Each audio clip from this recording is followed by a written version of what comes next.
1. One of the first jobs I got when I arrived in the UK was at the hotel in Stratford-upon-Avon, as a receptionist. It will remain nameless as I'm aware they don't want the reputation of being haunted. The hotel and pub was a country home back in the 1500s, a pub that even Shakespeare tried to quarantine at, and during both World Wars, a hospital. The history of the site isn't hidden, but it isn't publicized or exploited in any way, marketing-wise, I mean. I used to work evenings by myself, leaving at around 11 p.m., with the only 2 other workers being at the restaurant and pub, right down the hall where I could see them through the glass door.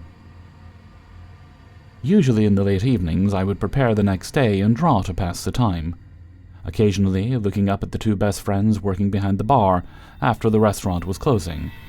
During one particularly cold November evening, I received a call from the Hamlet suite.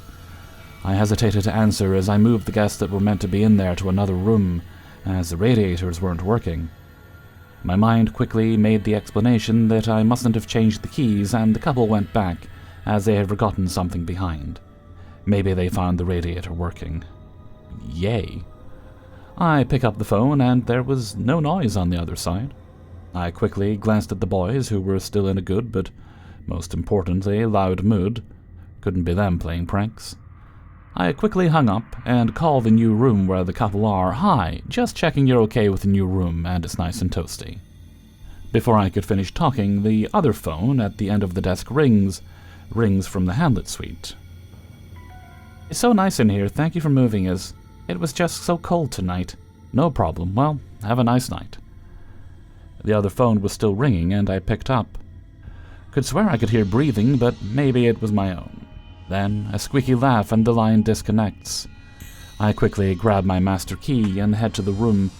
I walk in after fighting with the old door, and the window is partly open, blinds open.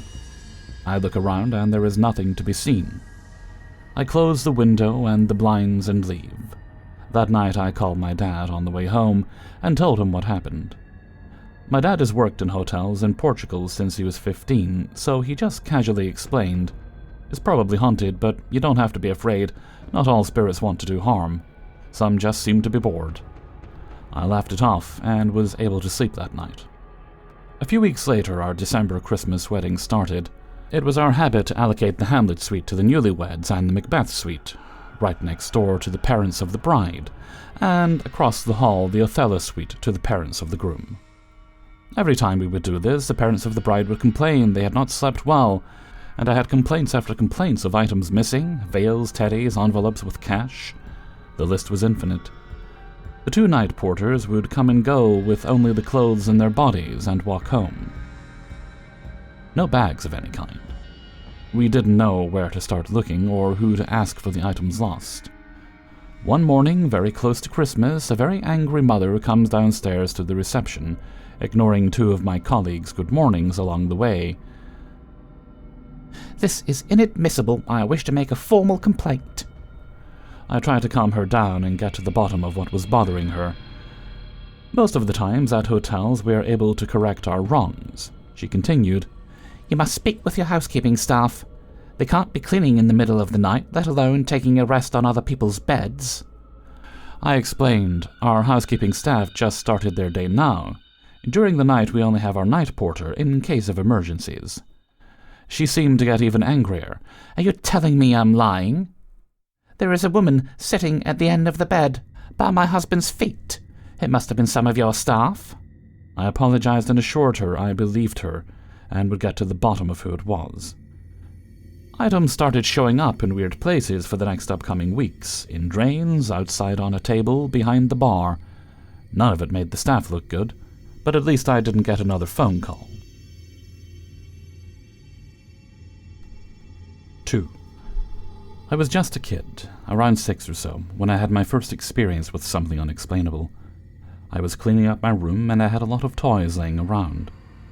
I remember I had a pair of plastic handcuffs that were laying on the ground, and I was walking toward them to pick them up, when all of a sudden they sort of just jumped at me. Like someone had picked up one of the cuffs and just kind of tossed them a little bit, almost like a frog would jump. It was extremely bizarre, and I can still remember it because I had no idea how it happened. Nothing else was touching it. Nothing. I still think about that a lot. The next story. I was maybe a few years older. Our house had an unfinished basement, and all that was really there was 2x4 walls with no sheetrock, so you could just walk between the rooms if you wanted. As soon as you got to the bottom of the stairs, there was a hallway to the right you walked down to get to a room where we had a TV set up in. We would play our PlayStation on it all the time. It was pretty late in the evening, and the only light was from the TV they were using. We had the TV set up, so when you looked to your right, you could see down the hall that leads to the stairs. At some point, I looked over down the hall, which was pitch black, and I thought I saw the silhouette of my twin brother. I said, "Hey, and so can you turn on the light?" Because the light switch was there at the entrance of the hall. He didn't say anything, so I asked him again, "Hey, can you turn on the lights?" Then I saw this silhouette move from the entrance of the hallway to the room behind where the TV was. As it moved through, it was getting bigger, like the size of an adult. Then it proceeded to move behind the TV, then just sink behind it and vanish. I freaked out, as did my elder brother, and we booked it upstairs to find my twin brother with my mom. Some years later, we had a PC set up down there as well. I remember one night my brother running upstairs to find me, asking if I was just down there, because while he was on the computer, he heard someone breathing behind him. I can't say how true it was, because it wasn't really my experience, but I believe he probably did hear something. Another time I went down the stairs and took a right to take the walk down the hallway. As soon as I turned to look down the dark hallway, there were, what appeared to me, a pair of glowing eyes that looked like they had just opened up. I remember the feeling of pure dread, and it almost made me vomit of how scary it was. I immediately booked it up the stairs. Now, when I was younger, I would sleepwalk a lot. Not sure why.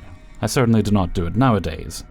But I would sleepwalk, and I would wake up down in the basement every time. It was very creepy.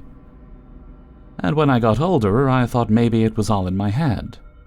Things did die down a bit when I was in my teenage years. But when I was 18, I had another experience I can't really explain. I was sitting in my dining room one evening, and I was by myself, just on the family computer we had set up there. It was near the stairwell that led to the basement when all of a sudden, I started hearing voices. Voices that sounded like they were coming from the basement. I really had to question myself if it was just in my head. Am I hearing this right? So I got closer to the stairwell, and I was certain it was coming from down there. It went on for about half an hour before it stopped. I couldn't make out any words, just sounded like someone was whispering things that I couldn't make out. It was very weird. We moved out very shortly after that, and I never experienced anything paranormal since. I'm 100% convinced my childhood home was haunted. 3. So in order to understand this story, I have to rewind all the way to when I was in the first grade. I had a friend named Blanca. The first thing that amused me about Blanca was that her name matched her appearance. She was pale. When I say pale, I'm thinking she could have stood by a wall and maybe she'd blend in. Her dark brown hair with straight-cut bangs contrasted this, making it more dramatic. She has a twin, but I don't remember the twin's name. Blanca didn't really speak, ever. We were just always kind of together at school. She did speak once that I remember, and that was her counting pennies. 1, 2, 3, 4. She continued until she got to 100. She was so happy to have $1 in pennies. I moved after the first grade, and this was the year 2000, so we didn't have cell phones. We didn't stay in touch. Fast forward roughly 7 years, and I was in middle school. I began having this recurring nightmare. In this dream, I'm sitting on a swing, one of those tree swings that's really just a piece of wood and some rope. I was facing a fence that had a hole in it. I could see a back door and a girl who looked like Blanca. She was exiting the house, and from behind her, a man stepped out and ended her life via a bullet to her head. I'd wake up at that point. I was an edgy little kid who brought up the dumb idea to have a seance. Stupidly enough, me, 2 cousins, and my sister agreed to hold it in my bedroom. We didn't have a Ouija board, so I think we just lit some candles, sat in a circle in the almost dark, and chanted something. The candles were blown out, and we panicked and ran out of the room. I decided not to sleep in my room and opted to sleep in the family room for maybe a week. I was honestly too scared, thinking what if my room was haunted. When I did return to sleeping in my room, all was peaceful for a while, but then it started happening, the feeling that I was being watched. Every now and then as I was trying to sleep, I'd get that feeling. When I looked, it would be a girl in the corner of my room, and she looked exactly like Blanca. And I mean 6-year-old her, since I didn't know her long enough to see her age. She would stand in the corner with her head down. One night I asked, "What do you want?" To which she simply looked at me. She looked miserable, but then she just disappeared. Over the next year or so, I would also get the same feeling for a different reason. I would open my eyes one night to see a bunch of men in suits and top hats just staring down at me in my bed. Blank expressions, and they surrounded my bed. I quickly closed my eyes and pretended to sleep for fear of them doing something to me if I looked at them too long. Fast forward another 3 years, and I now lived in a new house. I shared a bedroom with my little sister at that time. One night I was trying to sleep, and my sister was already sound asleep in her bed across the room. I looked over to my sister's bed. I saw the same girl. She was sitting on my sister's bed. I wanted to scream, but I couldn't even breathe. I tried, but no sound would come out. Finally, when I did manage to breathe, she was gone, and honestly, I was just more focused on breathing at that point. After that, I never saw the girl again. I looked for any obituaries of anything I could find, but I was a kid when I knew her, so I didn't know her last name. I still do wonder sometimes. Also, I'm aware she sounds like the stereotypical spirit anyone would make up, but this is what the maybe spirit looked like, and also what my friend at the time looked like. Still unsure if it was real or if I was really paranoid and gullible. 4. I'd like to preface by saying I'm a skeptic now, but I can't deny I've seen and heard some weird stuff when I was younger I cannot explain. Nowadays, if I hear a weird noise, I just chalk it up to probably some random stuff that's explainable. I am a skeptical agnostic, I think. 1. The first one I have memory of only my parents telling me about when I was older. Here's the setup for context. I was like 3 or 4 years old, and me and my parents were eating at our small dining table we had that sat beside a display shelf with sliding glass doors. Beside it was a door frame without a door that led into a bigger part of the building floor. Huge empty space where the main area of the house and floor was. This was a 5-floor building, my dad's family owned, and we were on the 5th. Other family members lived in different floors, and other rooms were rented by other people. The door frame led into the huge, now empty area of the floor we're living in. It had no lights, so it was very dark at night when you have to cross it to get to the stairs leading down the building. During our dinner, my mom and dad told me that I turned my head towards the door frame that led into the dark, empty area of the floor, like something caught my attention out of nowhere. In a few seconds, I went from calm to frantic, flushed red and crying. Mom and Dad tried to calm me down. Dad picked me up and asked what was wrong. While in his arms, I started pointing to the door area, and my dad asked if I saw something. I nodded. At this point, my dad had a hunch, so he held me closer to the shelf with the sliding glass door. The shelf had many decorations displayed, but 2 of them were framed pictures of my 2 grandmas from my dad's side of the family. His mom and his adopted mom later on, after his biological mom died. He asked me if I saw any of them. My dad told me that I pointed to his adopted mom. He asked me if she looked angry. I said yes. It turns out that my dad's adopted mom hated my mom when her and dad were dating. My mom told me she cursed her when she was pregnant with me, that she will have the ugliest kid ever and no one will love. Luckily, I turned out fine. Phew. Not only does that explain why she looked angry at me when I saw her, that she also lived in that area of the house when she was alive. The empty, dark area where she would always watch TV and do her daily things. My dad told me she died from a stroke while they were on a road trip. He came back to her dead and stiff on the floor, with the house dog's urine and feces everywhere, even on her face. Horrible sight. I never felt good passing through that dark, large, empty space when I was a kid. 2. My mom is a nurse. When I was around 4, she would sometimes bring me to the hospital she worked at on off days to pick up stuff or do some things. Because it was close to the market she'd shop at, and I would always shop with her. Anyway, one day we came by and a co-worker nurse stopped her right after we entered the sliding glass door at the hospital lobby and reception area.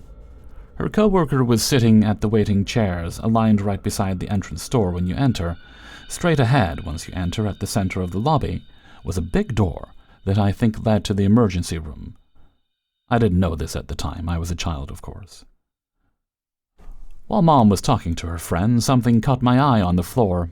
Bloody footprints that looked like they were from an infant that led into the operating room. Looking back, I don't know how my imagination came up with this visual, if it was my imagination. I was 4 and had never seen any horror movie or media. I had no point of reference. I tugged on my mom's shirt, trying to get her attention, and pointed at the emergency room floor. My mom said, "What, son? What is it?" very innocently. I said I saw red footprints on the floor. My mom clarified, "Red footprints, where?" And again I pointed at the floor leading to the emergency room doors. "Baby footprints, small, Mommy." After I said this, my mom and her friend looked at each other, creeped out. My mom, being a nurse, tried to ask logical questions first. Maybe the janitor mopped it up. "How long was it before you told me?" Of course, I said right after I saw it. My mom then asked her friend if there was anyone pregnant that came in today through emergency. Her friend said no, she doesn't think so. That was it. We never found out. I guess I just saw ghostly baby footprints leading into the emergency room. 3A.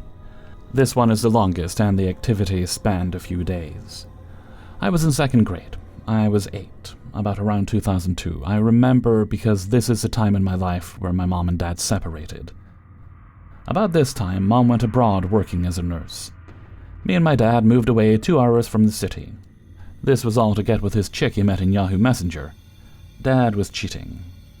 We moved into their apartment, because they moved out and moved to the house behind it. Weird, I know. This info will become relevant later on. Before that, we visited the apartment a couple of times while they were still living in it. 2-story, small but very nice. We slept over. Probably Dad cheating and getting laid while I slept in their living room. The lady had 2 kids, a boy and a girl. The boy had autism, Josh. He became my best friend. Weird, but a good kid. When we were there, the 2nd floor had a weird vibe, even just looking up from the base of the stairs. Josh and his sister would get told to go up and get something sometimes, and they would hate it so much. Josh would have these freakouts where he would come up there and honestly spooked me. Flash forward. Me and my dad moved into their now empty apartment. Josh and I were classmates and back-to-back neighbors. My dad took the big room upstairs. I tried sleeping in the other room beside his, but I was never really comfortable sleeping there, never felt cozy. I instead opted to sleep in the small living room space of the apartment on the 1st floor, where I had my cable TV. I had one of those foam puzzle mats kids would have. A blanket and a few big pillows, and that's good enough for me. After a few months, I would stop interacting with Josh because my dad probably broke up with his mom. This was also the same time I was flunking my grades. My dad got me a house tutor that also happened to be a cute 27-year-old substitute teacher. My dad was very charismatic, so not long they started flirting, and she would sometimes stay overnight after she came by for my lessons. One night I didn't feel like having the tutoring class. So around 8 p.m. I sat around our plastic dining room table with my head down, like I'm napping, on an armchair, pretending to be sleepy so when my tutor arrives, maybe she gets convinced we can cut the lesson short. She arrived very late, 9 p.m., which worked in my favor. The whole time she was teaching me, I had my head down, cradled my arm on the edge of the round table. My face was conveniently placed at the hole created by my elbow and curved edge of the table, like the hole you stick your face in on a massaging table. I was looking down at the floor, and then I realized I'm looking at someone else's pair of feet. I'm a very pale 8-year-old Asian kid, and now I'm seeing feet that look like they belong to a 60-year-old brown-skinned man with a heavy farmer tan. What's weird is it's standing where my feet would be planted while sitting. Now I try to figure this out logically. Maybe it's my dad. Can't be, as he has the same pale skin as me. Nonetheless, I look up and try to find him, exactly across the apartment from where I am. I saw him come out of the bathroom, wiping his feet on the rug. I said to myself, okay, that's not my dad. And then I looked down. Tanned old person's feet were gone. Looked for my feet. They were tucked under the chair. This all happened within a few seconds, so my tutor did not notice anything weird. This is where the weird stuff starts happening.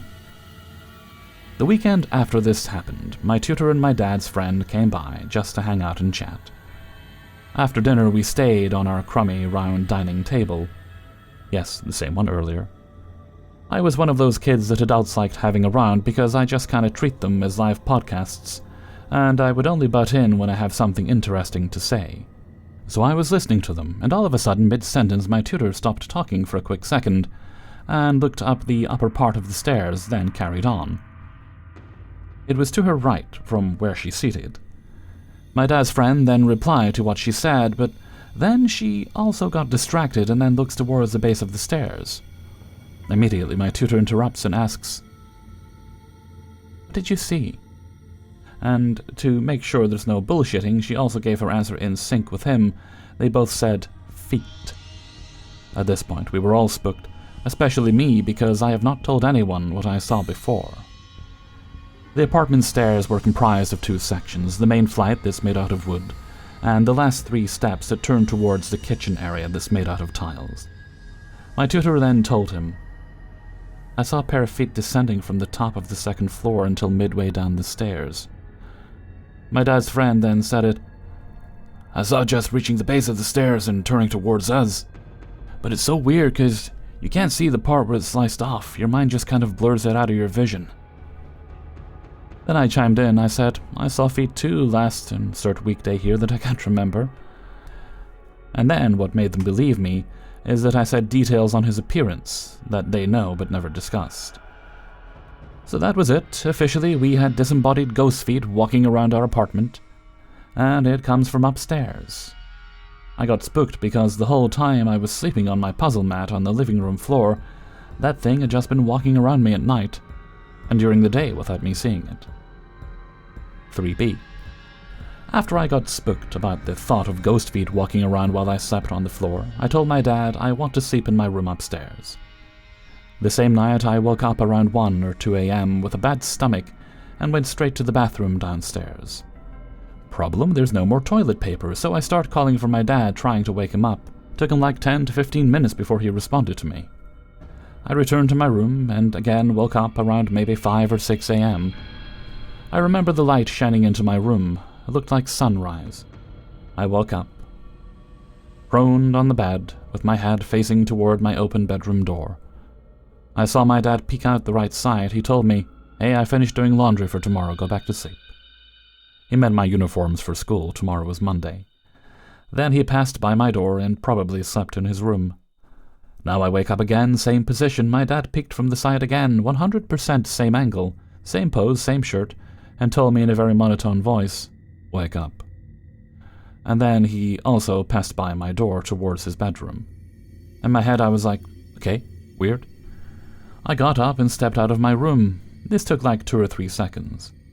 When I glanced into my dad's open bedroom, he does not have his shirt on and is already snoring. I know my dad, he only snores when in deep sleep, and you can't fake it too. He has a really bad snore, so I was like, that's odd. I try to test him, I think he's messing with me. I try to wake him up, knowing my dad very well. Me and Mom would always ask him stuff, even mid-sleep, and he would answer very cranky and annoyed while half asleep. Like, accurately. If you ask where's the keys, you will find it. Anyway, I test him and ask, Dad, did you wake me up?" His face scrunched, annoyed. "What? No." And then went back to snoring a few seconds later. At this point, I'm genuinely weirded out, but not spooked. My dad woke up around noon, and he asked me about my question. I told him everything, and now I saw him by the door waking me up. He said the last time he talked to me was about the laundry during the early morning, and then told me about when I woke him up in the middle of the night, why it took him long to respond to my calls downstairs. He said he woke up and froze in bed because he was hearing multiple muffled voices coming from my room. He said he couldn't understand what they were talking about, but it was very distinct and you can hear different people talking. He first thought they were intruders and thinking how he would handle it. But then, I've been calling for a long time now, so he just said fuck it and peeked into my room with what he could grab as a weapon. No one was there. He was spooked, but then he went down to help me. He said weird stuff is going on in our apartment, and we're probably not alone, and there's probably something or some entities living in my room. That's why I don't like sleeping there, and that's probably another reason why the last chick my dad was cheating with moved out of the apartment, and then moved to the house behind it. A few months after that, I had to move to my mom's family's house, where my grandma and uncle's family lives, because mom and dad separated. This leads into my final story. But here's bonus info that makes this whole thing more eerie. People that lived around where that apartment was located would always say, this place used to be where salvaged people would be disposed at. Before becoming a suburban area, provinces in my country were mostly fields of tall grass or farmland. I live in the Philippines, and in 1972, Ferdinand Marcos became a dictator. In his 14-year regime, he would order journalists or any other political or public figures that opposed him to be disposed of. Some 2,520 of the 3,257 murder victims were tortured and mutilated before their bodies were dumped in various places for the public to discover. A tactic meant to sow fear among the public, which became known as salvaging. These bodies were mostly discovered thrown out in remote fields, empty spaces, and abandoned lots. A disembodied specter of someone's feet now doesn't sound too far-fetched, knowing the history of where we once lived. 4. This one is shorter. Kinda. 3rd grade, I was 9, 2003. In my grandparents' house lived basically the whole family. My mom's sister, her brother, and his family, my grandpa. One day, I was playing PS2 upstairs in my room, or watching cartoons. I heard my grandma call for me, probably to do something for her. I went downstairs. Grandma wanted me to pour her a glass of milk, so I did. I also grabbed one for myself. Calcium is good. Handed her the glass of milk, and I kinda stayed for a bit and was watching TV with her. After a few minutes, I started hearing footsteps above us. Heavy. The floor above us was the 3rd floor, and the flooring was made of wood, so any sort of noise on it would be heard. I'm sure all of you would know the difference between a footstep on a wooden floor and an object dropping with a loud thud. These were footsteps. There was a cadence to it, and you can hear the shifting of weight across the feet as you hear the walking. It sounded like someone big or heavy, like a big person. At this point, I'm spooked. I told my grandma, "Grandma, do you hear it?" She replied with, "Yes, someone's upstairs, why?" And then I told her, "We're the only 2 people in the house right now. Uncle is out with his family. Grandpa and Aunt are out and about doing their thing." My grandma gave me a nervous laugh and tried to shrug it off in an endearing way so I won't get scared. "Oh, you know, maybe it's just your great-grandfather. The footsteps sound heavy." "My great-grandpa?" My grandma told me. "Your great-grandpa, Augur, was a tall man, 6 foot plus, and was a bit heavy too. He died in your room, in the same bed where you sleep. He's probably just hanging out looking after you." I don't remember how I spent the rest of the day after knowing that. I think I played outside with my friends after my auntie got back. But I guess I just forgot about it, and did not get spooked sleeping in my room since it's just my great-grandpa. That was the last paranormal experience I had before it kinda just stopped. People in my country believe children are born with their 3rd eyes open, and that's why they're more susceptible and able to sense and see these things. And when you grow up, your 3rd eye closes or gets weaker. I have a few more smaller experiences, but mostly just small stuff like weird sounds and stuff that happened in between these stories. I don't experience anything paranormal anymore. I honestly wish I can again, not to get spooked, but to maybe experience it, and deduce the reason with it now that I'm more older and know more about the world. 5. My parents have lived in the same house for around 20 years now, starting from where I was in my early teens. During the first few years in the house, my father spent much of the time deployed with the military overseas. During one of these times, I looked from the road back towards the house as we drove away, and I saw a man standing in the yard close to the front door. I was puzzled at who it could possibly be, as it is a very rural house without even a sealed road leading to it. A blink later and the man was gone. I told my mother about it and she simply said maybe it was my dad checking in on us. I think she thought I was just imagining things. Over the years since this time, right up to current times, with me now in my 30s, I have continued to see this mysterious man on occasions when I visit my parents or spend extended time staying in the house. The first substantial event after my sighting as a young teen was one I couldn't brush off, as mostly things like missing and moved items and odd noises. In my 20s, I was using the shower when it was only me and 2 dogs in the house. They were very vocal dogs, a male Great Dane and a female Staffy, who never hesitated to let all and sundry know that someone was coming onto the property. After my shower, while I was dressing, I looked up to see an adult male pass by the blurred bathroom window that faced the path that led to the front door. It was distinctly a white male wearing a solid-colored, long-sleeved shirt and dark trousers with short, dark hair. I was surprised that the dogs had not already barked to alert me to someone on the property, and hurried to finish getting dressed as quickly as I could. It only took me a few seconds to finish and run out towards the front door, still listening for the dogs to bark, and wondering why they hadn't. I arrived at the clear and large windows next to the sliding glass front door to see the dogs watching avidly, but silently through it, but no person anywhere in sight. No more than 6 seconds had passed since I had seen the person, but there was no one to be found on the property. The other 2 most prominent times for me are more recently, during a time I needed to spend several months living in the house during my PhD studies. On the desk in my room was a row of books, which were the fiction books I was currently reading. I had looked at them for a while, unable to decide what I wanted to read, before deciding to read later, making sure the books were neat and in line, and left to make some coffee. When I came back, a single book in the row had been pulled forward nearly 3/4 of the way out of the line. I read that book so as not to upset the presents. I was the only one home. The most recent was only a few weeks later when the presence walked past where I was sitting in the kitchen and dining room. I saw him in my peripheral vision and initially thought it to be one of the people in the household, until I realized everyone was still in the area that the presence had come from, and could not have come or gone from the area without coming past me first. I was thrown at first, and a bit shocked, but the presence has never scared me at all. Nor have I ever thought he meant any harm to those of us who reside in the house. I cannot figure out how he may have come to be in the house, as it is extremely rural, and had only 2 sets of owners before my family, and all are alive as far as I'm aware.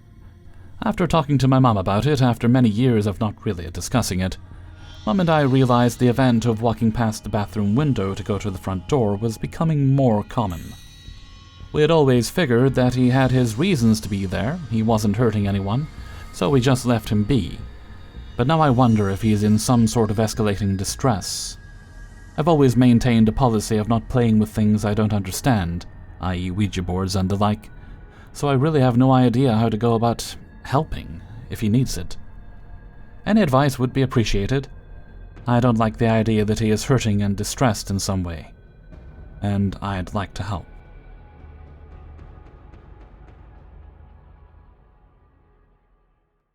Hey everybody, Hellfreezer here, and thank you very much for listening to Paranormal Stories, episode 370. And thank you very much to everybody who allowed me to use their stories in this video. Before you go, please do poke the like button. And if you'd like to get early access to these videos, you get them on Monday usually, then you can support me on my Patreon page, which is linked in the description. You'll also find a link to the Hellfreezer merchandise store on Teespring. And if you really liked today's video, then why not leave a tip? Do that by clicking on the little heart with the $, either under the video or I think it's next to the comment on mobile, I believe.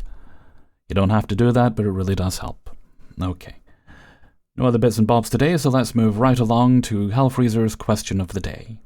And today's question is: Do you own any spooky or occult-themed objects that you don't use, you have no interest in using, you just enjoy the aesthetic value, so you have them on display?